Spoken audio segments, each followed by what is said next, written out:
Technical ரீதியாக சிறந்த பேட்ஸ்மேனான சச்சினுக்குத்தான் பந்து வீசுவது மிக கடினம். நான் சந்தித்த பேட்ஸ்மேன்களிலேயே பந்து வீசச் சிரமப்பட்ட முதல் பேட்ஸ்மேன் சச்சின்தான். ஏனென்றால் தென்னாப்பிரிக்காவில் சச்சின் பேட்டிங் செய்ய பயன்படுத்திய உத்திகளை இந்திய அணியில் வேறு யாரும் அப்போது பயன்படுத்தியதில்லை. சச்சின் கிரீஸில் 1 மணி நேரம் நிலைத்து நின்று 20 அல்லது 30 ரன்கள் சேர்த்துவிட்டால் அது எதிரணிக்கு ஆபத்தாக முடியும்.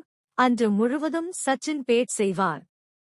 டெக்னிக்கலாக பேட் செய்வதில் சச்சின் தான் நம்பர் 1 என்று கூறியிருப்பார். இப்படிப்பட்ட சச்சின் சந்திக்க பயந்த ஒரு பவுலர் இருக்கிறார் என்றால் நம்புவீர்களா? நம்பித்தான் ஆகஸ்ட் வேண்டும். சச்சின் டெண்டுல்கரே அதை ஒப்புக்கொண்டுள்ளார். அந்த பவுலர் யார் என்பதையும் சச்சின் வெளிப்படையாக கூறியுள்ளார்.